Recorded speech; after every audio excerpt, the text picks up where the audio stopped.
Metro 2033 was a big success for 4A Games. The video game adaptation for the novel of the same name came out very well for them.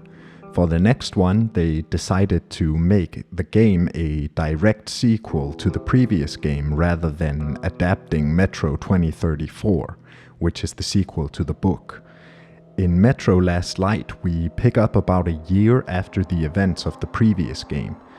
The Dark Ones are wiped out and Artyom has become content in the life of a Spartan ranger. D6 has been converted into their main base where training, production and planning all happen. You hear of a single remaining Dark One that you gotta take out. What follows is another treacherous journey for Artyom as he desperately tries to catch up with the Dark One. Like mentioned, this is not an adaptation of the second book. This is because Metro 2034 is written very differently from the first. It's a lot more abstract. Glukhovsky did still play a fairly big role in the writing of the game story. The morale system returned, and once again there's two endings. Gameplay ended up being the biggest priority, and story took a bit of a back seat. They would improve the pacing by not only overhauling their level design methods, but also introduce whole new level concepts. They prioritize stealth against humans because that was the most flexible enemy to deal with. There are still new interesting mutants here, however. The game very quickly turned into a creepy action game rather than a survival horror. This didn't worry the developers too much since they had made specific sections where horror would be the only focus. Parts where the player would be left vulnerable and anxious. Publisher THQ wasn't very involved in the first game because they weren't very confident in it, but after it turned out to be an unexpected success, they started getting more involved with this one, making sure that it was a finished and polished product when it came out the door. However, it would turn out to be damnation rather than salvation. THQ put unrealistic expectations on 4A, all the while they were dealing with power outages and a whole net of technical issues. Even after dealing with all this, they managed to make a finished product that, in many ways, exceeded its predecessor.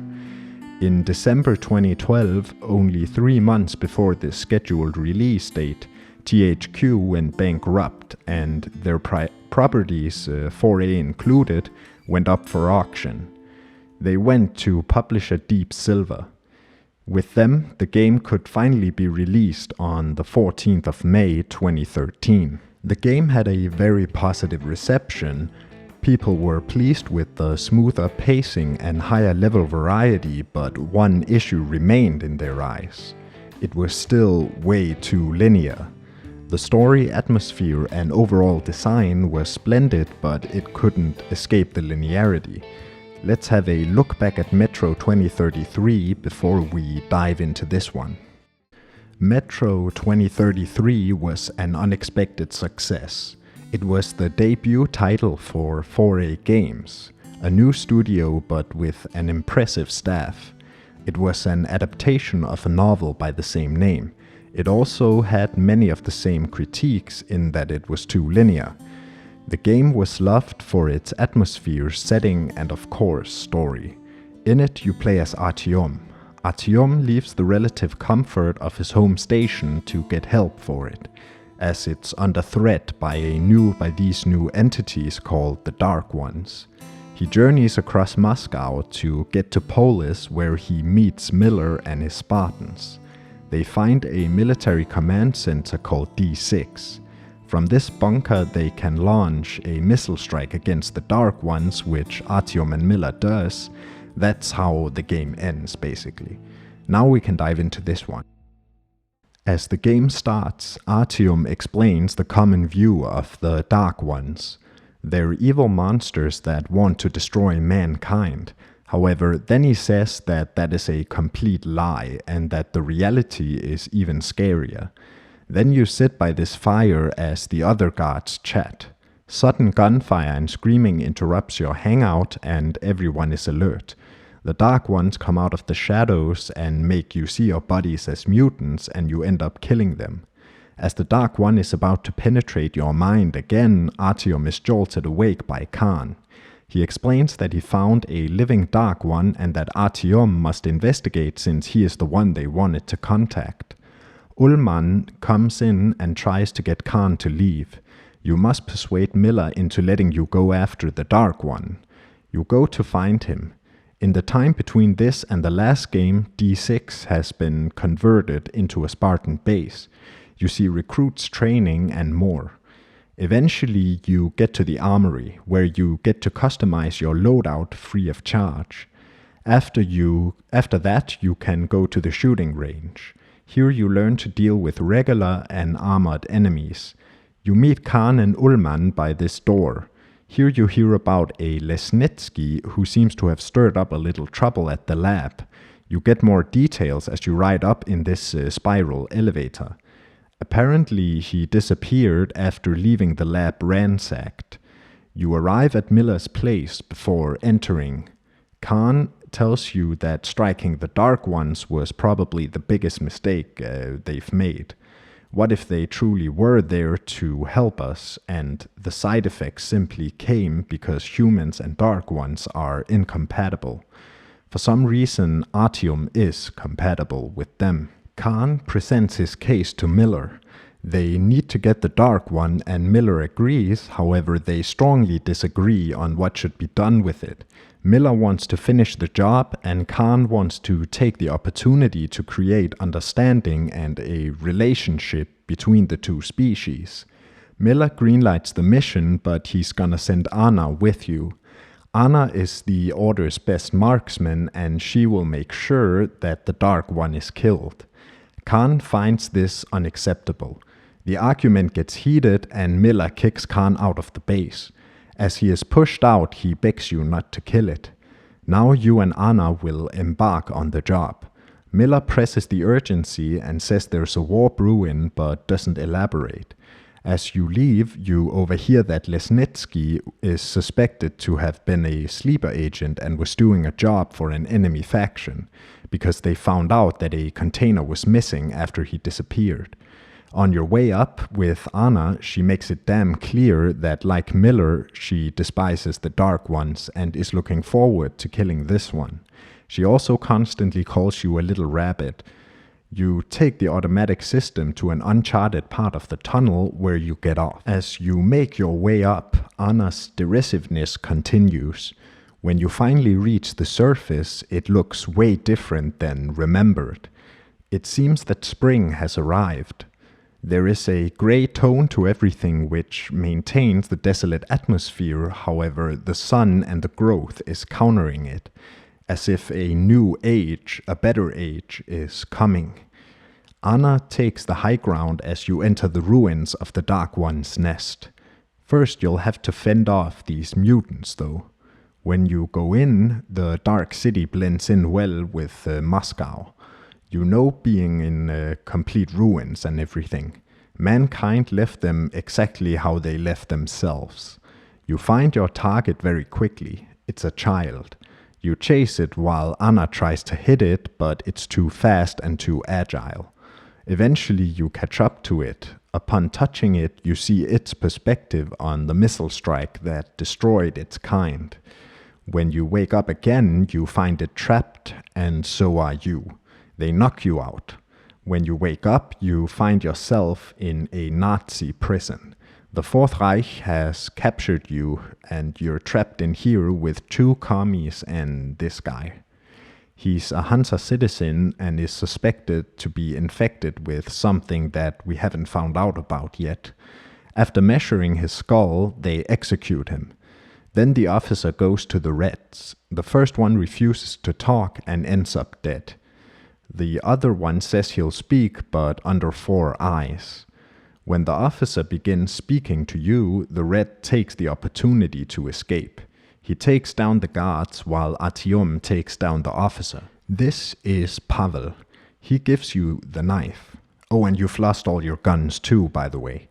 You decide to help each other out even though your factions aren't on very good terms. You go down the garbage chute and land in a pile of corpses. After going through some tunnels, you arrive at what appears to be a concentration camp. Prisoners are hanging from the ceiling and the living are engulfed in an oppressive gloom. In this next section, you make your way through the prison camp. Here you learn the stealth mechanics. It plays similar to the previous game Stealth.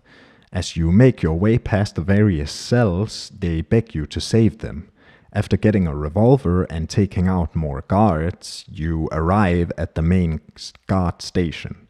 Here you can unlock the prison cells. As you move forward, you start to hear this ominous chanting from further ahead. You get to this assembly where the Nazi leader is holding a speech. The Nazis has found D6 and plan to take it from the Spartans. Eventually, they figure out that you escaped, and now you gotta just run. After an action-packed escape, Artyom gets hurt and Pavel drags him onto a rail car, and you continue your escape. Now you'll have to go back to Polis and say that the Dark One got away and that you need more men. You're on your way to Theater Station when Pavel crashes the rail car. The Nazis are still looking for you though, and what follows is a stealth section. Here I started to notice just how much better this game feels. Mind you, the controls are more or less the same, but the flow of the gameplay feels more refined. Pavel gets captured and you gotta help him before he dies. Here the stealth continues. Another thing I want to bring up is the NPC interactions. In 2033 they just kinda walk their patrol paths, but here they are actually doing different things around the level. The levels are also open up a lot more in certain parts. Here you are witness to this soldier getting bullied. You make it just in time to literally save Pavel from the noose. After this, you keep going.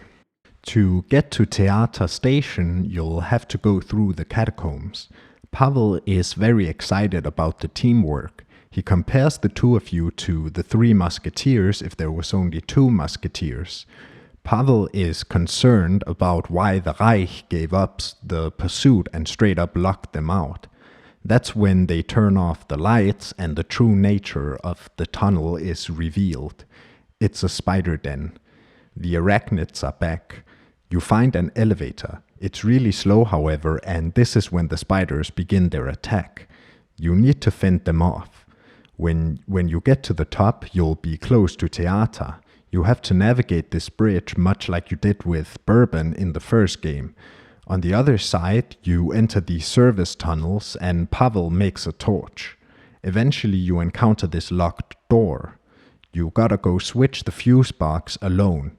What follows is a pretty horrifying level. You go through these dark webbed rooms and you can just hear the spiders run around. You find yourself covering every inch with your flashlight. You fix the lock and go through the door. You'll be going the rest of the way on the surface. When you get up, it's windy and rainy. This kinda makes the world feel even more alive. You go through various ruins while dodging watchmen and you eventually find this wrecked plane. When you enter the cockpit, you get this haunting flashback where you see what happened to the plane. It crashed from the bomb. When you get back to reality, Pavel is on the ground in complete panic with his mask off. You put it on and help him up. When you leave, it's still storming and watchmen show up. You have a chase sequence where you gotta fight through the watchmen to make it to the station entrance. You enter Theater Station. Theater is quite the culture hub. It's run by a bunch of performers that put on shows and people travel from all over Moscow to witness them. You walk in on a burlesque show and see the backstage. Eventually you sit down to have a drink with Pavel. You drink and drink as Pavel tells you about life as a neo-Stalinist. You start to feel woozier and woozier. After many toasts, Pavel reveals his hand. He betrays you and you pass out as you get arrested. Artyom beats himself up for trusting Pavel. He does wonder why Pavel went through so much just to trap him. When you arrive at the Red Line, you learn of two men, Corbett and Moskvin. Moskvin is the quote-unquote leader and Corbett is the head of intelligence, but secretly the actual leader. Pavel explains that the Red Line and the Fourth Reich will try and take D6 for themselves. He says you must join the communists in this battle. You meet Corbett as well as Lesnitsky. He was the guy that stole a container from the lab in D6. Turns out he really was an agent of the Red Line. He presents you to Corbett. You're forcibly taken to the interrogation room. Corbett's main interest is knowing more about the remaining Dark One because of its scientific value. You get interrupted by Moskvin and his son. Moskvin takes over the interrogation, and here you find out that Moskvin's relationship to his son is much like Stalin's was to his son, which means it's not very good. He runs out and Moskvin goes after him. Then Corbett gives you truth serum. Artyom then gets flashbacks from when he was a kid and met a Dark One that saved him from a Watchmen attack. When you come to, you hear that Pavel is being sent to Venice and that they have found the Dark One. The location is contained in an envelope. You briefly go out of consciousness, and when you're back, Moskvin's son is complaining about the Red Line and keeps saying fuck the revolution. He also reveals that Moskvin killed his brother, who was his co-ruler. Then he frees you and shows you a way through this vent. You overhear some conversations. It would seem the Reds' plan to take D6 was leaked to every station. Now you must escape the Red Line. Now a mystery rises. What did Lesnitsky bring Corbett from the D6 lab? But you must continue your mission and go after Pavel since he knows about the Dark One. You gotta escape the Red Line. This level is really good. The devs were definitely taking notes on what worked and what didn't. You have a pretty big open arena with various side paths. You can find secrets and notes laying around. You progress through various types of these areas. The enemies are up to various tasks, and not all of them are fully paying attention to the shadows. The transitions from area to area feel pretty smooth too. Eventually you make it back out to the tunnels. After climbing through this vent, you land in this small room where you seemingly get detected by the commies. But out comes Andrew the blacksmith. Andrew was the one that helped Artyom get to the front in the first game. Andrew reports to Miller that Artyom is alive and still on the mission. He tells you about a Spartan outpost by a church on the surface. To get there, you gotta get to Venice and then up through the marshes. Andrew gives you his armored rail car to help on the mission. You'll be using it for this next section. Now you drive through the tunnels. Here you'll pass various rooms and areas where you can disembark and resupply if you can survive the beasts guarding them. Eventually you get to this part where you're pushing a metro train with your cart. While doing this, you're quite vulnerable, so of course the Watchmen decide to strike. You gotta keep pushing through while keeping the Watchmen at bay. After a hectic fight, you barge in on this group of refugees. They're escaping from the Red Line. Their escort was attacked and destroyed, so they are now defenseless. You must now clear the way. This next part is really cool. You drive through the tunnels ahead and encounter various bandit encampments. You must clear them and save whoever you can. You also meet this nice gentleman who warns you of a bandit layout further ahead. You go through more fun stealth. During the following section, you also get a clearer view of the absolute degenerates that are the bandits. You get to this swampy area. What follows is probably the scariest moment in the entire game. You ring this bell, which will send a fisherman to pick you up and get you to Venice. But while he's making his way to you, you need to fend off vicious mutant attacks.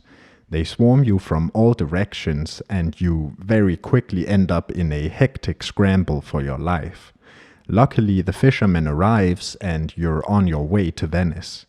After fending off these murderous shrimp, you arrive. You meet one of the leaders immediately. He explains that Venice is a hub of scum and villainy. Many gangsters roam here. He tells you to stay low. The Reds are also here. You hear that they are currently blowing their earnings at the brothel. You meet Simon, who is an armed guard here.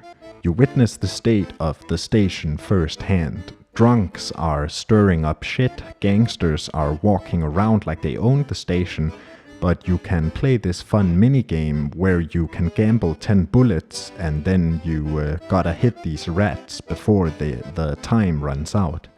Eventually you get to the brothel where you find Pavel. As you eavesdrop, more pieces fall into place. It would seem that Lesnitsky stole containers for some kind of virus. They've sent them to a station called Oktyabrskaya. After this worker almost blows your cover, you hear Lesnitsky say that they've basically signed their death warrants. Why was the virus sent there, and what's gonna happen when it arrives? You follow Pavel into these back rooms. Here you sneak through and take out the guards, then you reunite with Pavel properly. That's when he tells you what Corbett is planning. He wants to weaponize the Dark One, turn them into war dogs. He gets distracted and you gain the upper hand. He tells you that the Dark One is also at Oktyabrskaya.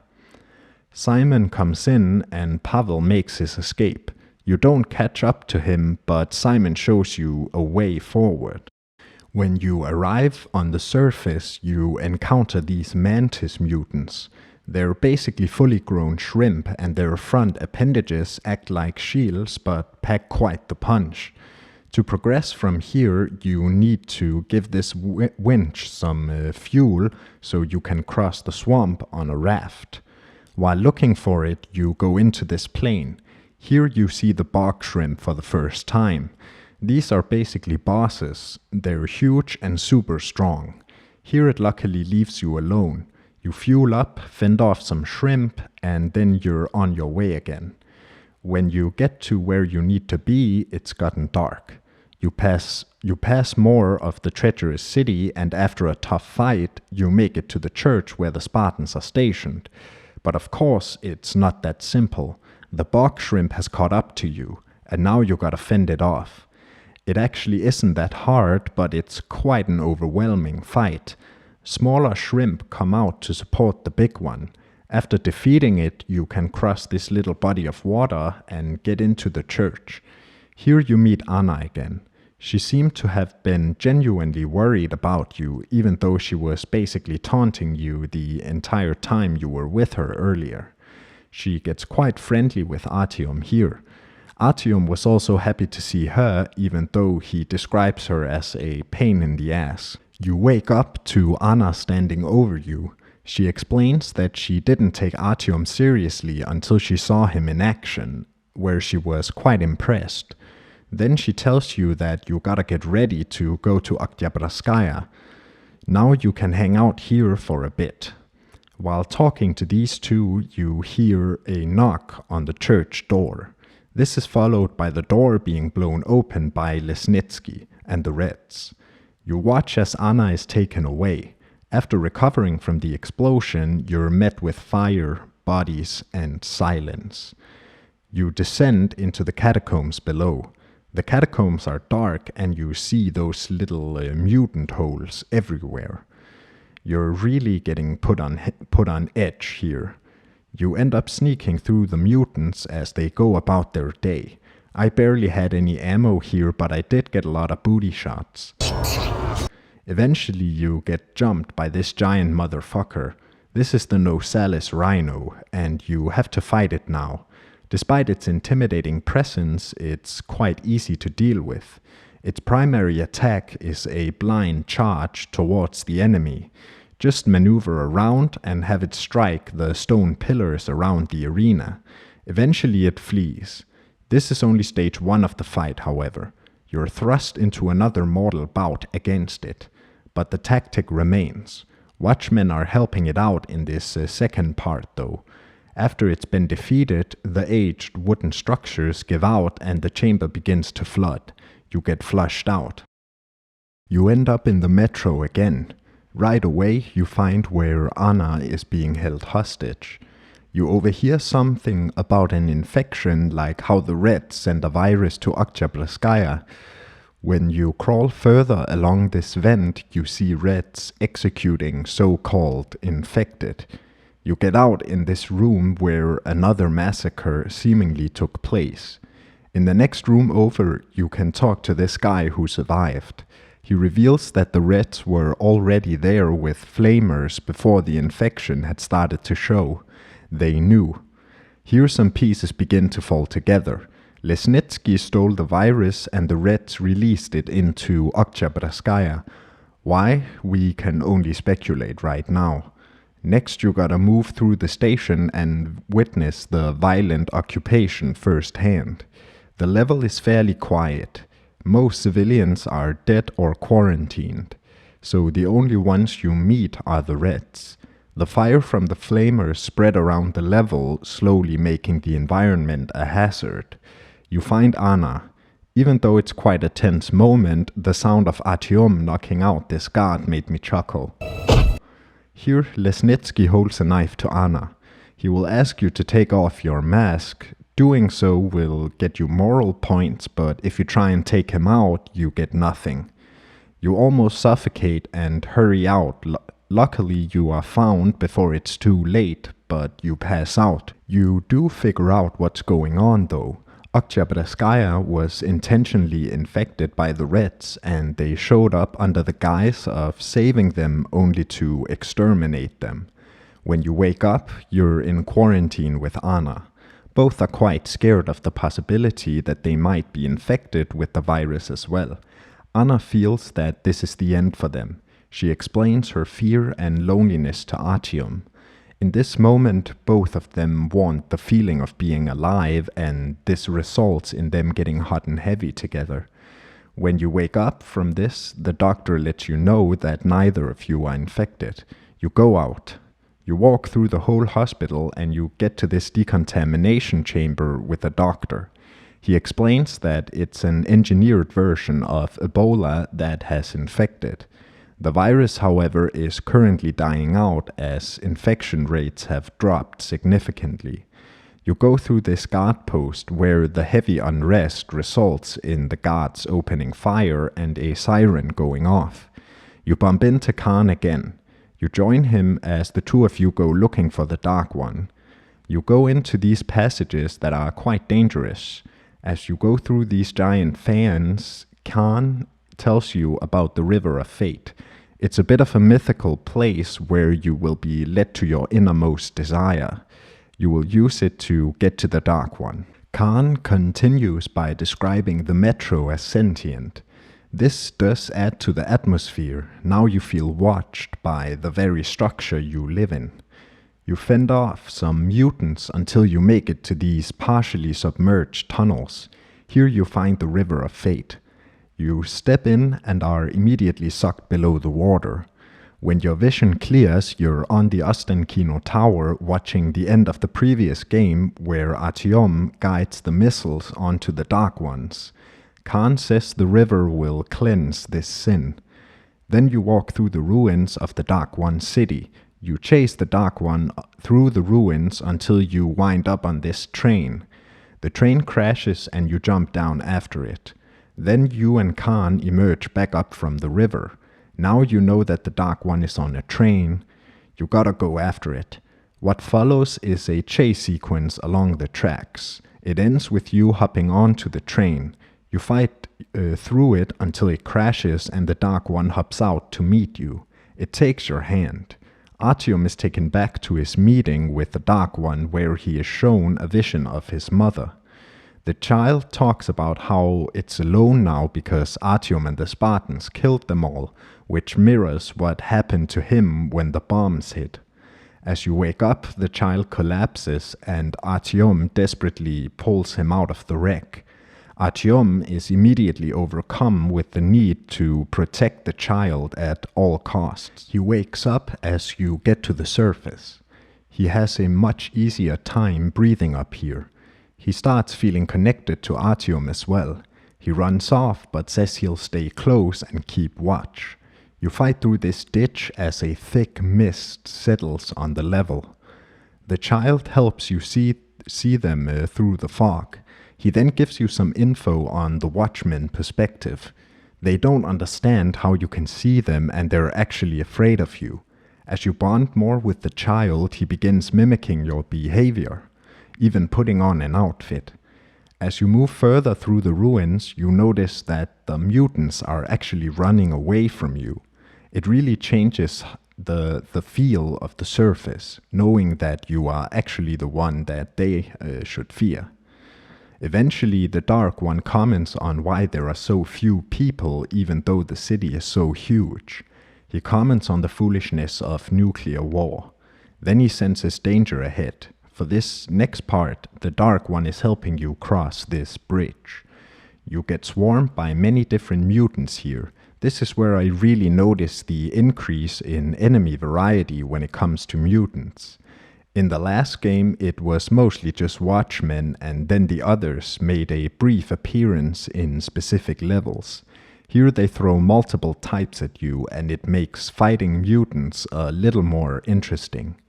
Eventually, this storm starts, and it creates a really moody atmosphere, reminding you how small you actually are in the face of the new world.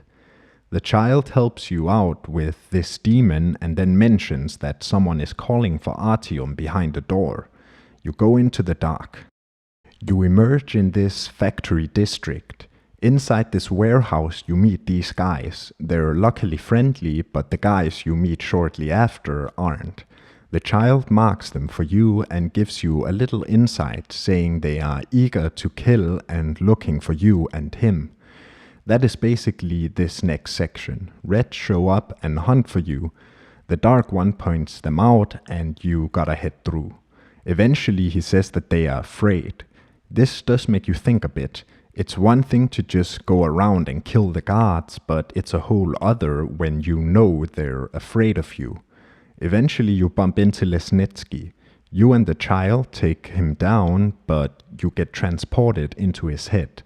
You see him steal the virus, break into the church, and at the end you find out that Pavel is at Red Square. Here he is taking care of the most important part of the Red Line's plan. After that, you get to choose whether to kill Lesnitsky. Now you gotta head there. On your walk, you see more flashes from the past. A family watching the mushroom cloud in the distance and this car. The child looks into this ghost child where he draws further comparisons to the missile strike in 2033 and the nuclear bombs. The ghost is still waiting for his mother, but she won't come, which the child can relate to. Artyom also has a flashback to when he was riding the metro with his mom. You arrive at Red Square. The child tells you that a different kind of danger lay ahead. While approaching this building, some watchmen show up. The Dark One tells you that they are simply trying to scare you away from their home and that they won't attack if you simply walk by. A storm comes and you end up in this little ravine where you meet more watchmen that let you walk. After that, you walk into this tunnel full of hands that grab you. The child wakes you up and leads you through the hands. He tells you not to disturb them. They've been here for a long time and know only pain. When you walk up to this alley, Pavel comes through the radio. You've walked right into his ambush. What follows is a boss fight, I guess you can call it. First you get swarmed by commies in this little square, and then you go after Pavel. He runs away, but you briefly engage him a few times. After shooting him a few times, he collapses under this altar. When you get your hands on him, the Dark One shows up again and gives you a look into Pavel's mind. We see why Corbett wants D6. Because he wants to do what he did in Oktyabrskaya again, but to the whole metro. They will wait until Miller is at the peace conference, and then they will strike. Then Pavel is taken by the hands of the damned. Here you decide his fate. Then it also makes sense why the devs put Jesus right above this moment. The child is impressed with your display of forgiveness. Now with all the info from Pavel's head, you will head to the peace conference and spoil Corbett's plan. While returning to Polis, you encounter the bear. This is an incredibly strong boss. Her back is her only vulnerable spot. While fighting her, you also have to deal with Watchmen. After winning, you decide whether to let the Watchmen have the bear or save her and let her run off. You meet up with Khan. When the child enters, Khan is very fascinated, but Miller is ready to kill. Khan wishes to speak with it, and after some convincing, gets Miller to lower his gun. Khan is in complete awe of what's happening. Here it becomes clear what the Dark Ones did with Artyom after meeting him. He was kind of adopted by them, and therefore he is spiritually linked to them. That's why it's easy for him to understand them, and vice versa. After this door opens, another revelation is upon you. You find out that there are still other Dark Ones out there, and they are just in hibernation. He's not alone. The child needs to wake them up.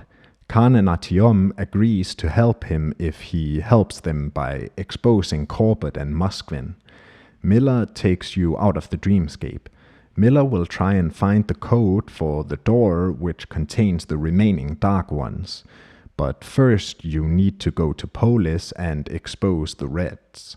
Miller is not very optimistic about the coming council session. D6 is also put on high alert. You walk in right as the two sides agree to distribute D6's wealth evenly. Of course, we know that there are ulterior motives at play. Khan crashes Moskvin's speech rather abruptly, and the Dark One jumps onto the stage and touches Moskvin. Now we get a summary of Moskvin's rise to power, and Corbett's part in it. Moskvin used to rule with his brother, but Corbett kept him paranoid with lies of betrayal and mutiny. Then Moskvin kills his brother and takes the leadership on his own with Corbett in the shadows. Corbett uses the fact that Moskvin killed his brother to sort of pressure him into doing what he wants. Then the whole part about D6. Everyone wakes up again.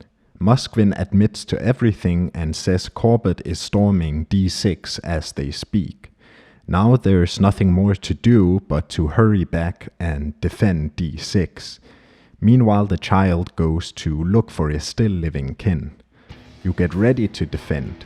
It gets tense and violent as the Reds burst through these blast doors. Eventually, you're forced back. Here you have this part where Artyom is dragged back, and the game kinda shows you a bit of the horrors of war by making you look at the wounded and dead Spartans as the battle continues to rage. You hold your ground and the Reds eventually pull back. It's not over yet, however, because a tank rolls up right next to the platform. I had a bit of difficulty trying to figure out how to take it out, but eventually I found out that you gotta shoot out the wheels and then destroy the ammo rack. After this, you go further back, ready to take on the next assault. You stand valiantly and even use a fucking minigun, but eventually the Red Horde becomes too much and D6 is lost. Miller does have an ace up his sleeve though. He rigged the bunker for demolition. Now you just gotta detonate the explosives and then D6 as well as the red line will be no more. Corbett makes a rather explosive entrance. He plays on the Spartan's name by saying he feels like Xerxes as he walks through the bodies. Artyom gets to the detonator. Before activating it, he sees flashes of his fellow Spartans as well as the words from his own mom. And D6 is destroyed, taking the Spartans and the Reds with it. Then we cut to years later where we see Anna telling Artyom's story to his son and how he sacrificed himself to save the metro. Once again, this game has two endings. What I just described is the quote-unquote bad ending and the non-canonical one. In the canonical or good ending, everything plays out as in the last, but right as Artyom gets to the detonator, the Dark Ones show up and stops him. They proceed to use their mysterious tricks to destroy the Reds, and the child personally kills Corbett. Then you get a sort of where are they now kinda cutscene. Ullman, along with most of the Spartans, were killed in the battle. Miller lost both feet but continues as the chief of Polish guards, and Khan just up and left. Then Artyom says that the Dark One's sudden interference in the battle might have been his salvation. He redeemed himself and the Dark Ones came to save him and the others. Then he says that the Dark Ones are the last light of hope in this kingdom of darkness, and the game ends. Metro Last Light doesn't play all that different from 2033. The main improvements lay in the levels themselves, better pacing and smoother run. In the last game, the mutants were kinda boring to fight, and past the war chapter, the Watchmen were mostly the only ones you faced. They did have a few sections, like the Moscow Library, where you had to sneak around and deal with the librarians. Here the mutants have nice variety. Watchmen are still the main cannon fodder, but they do a much better job of mixing in demons, lurkers, and those shrimp. The amount of mini-bosses like the bear and rhino also brought a nice change of pace. Still, I had the most fun with the stealth parts. This game has many long, well-made stealth sections. The environment you sneak through also feel more alive with the enemy dialogue and actions. The constant shifting dynamics keep the gameplay loop from going stale too quickly. Even though the level design has been vastly improved, the game is still very linear. They do have parts where it opens up a bit, but they are few and far between. One thing that I feel was also much improved was the atmosphere and style. It's still very similar to the previous game, but it's expanded on a lot. The surface isn't this gray, frozen wasteland. They've gone into spring, and there's actually non-mutant life out there. You also encounter storms and rains. The surface feels more active, more alive. Humans are gone, but life carries on. When it comes to the story, this one is about redemption. In 2033, Artyom literally wipes out the majority of the Dark Ones with a missile strike. Yet here he is sent to originally kill the last Dark One, but decides to recover it when he realizes how connected they actually are.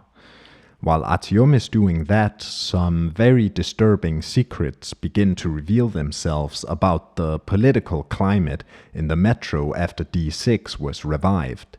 From orchestrated mass murder to a full-on siege, this game really does not hold back when it comes to the content's portrayal. In the end, Artyom finds his salvation when he and the remaining Spartans are saved by the child and the other Dark Ones. The flashbacks in this game are also a lot clearer. You sit through full-on scenarios like the plane crash and the family watching the bomb. I do actually prefer the more subtle approach 2033 took with this aspect. You would have faint hints in the soundscape and suddenly hear a full-on conversation. There was only really one full flashback in that game, which was the playground in the Bourbon chapter. This game definitely had more moments that stuck with me well after the game. I found this to be because of the much more vivid imagery in this game, with the hands of the damned and the more vibrant color use on the surface. It also had better characters in my opinion. The returning characters feel more nuanced, and we actually have a proper cast of antagonists here. You don't really see a lot of Corbett and Moskvin, but I mean you spend the first hour and a half partnered up with Pavel. He is probably the most engaging of the three antagonists. He's quite friendly with Artyom even after he betrays him, and he has a lot of little quirks that make him memorable. Anyways, that's what I have for you today. Goodbye.